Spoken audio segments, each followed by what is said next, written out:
গরিবের ঘরে জন্ম নিছি, স্বপ্ন আছে অনেক, জানি না কোনোদিন পূরণ করতে পারবো কিনা।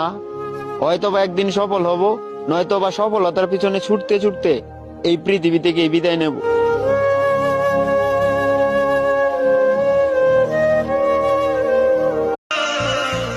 আমার বাবার তো এত টাকা পয়সা নাই, তাই নিজের শর্ত নিজেকেই পূরণ করতে হয়।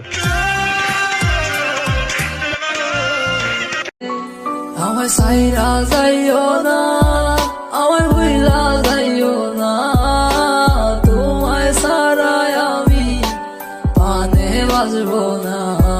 আমায় সাইরা যাই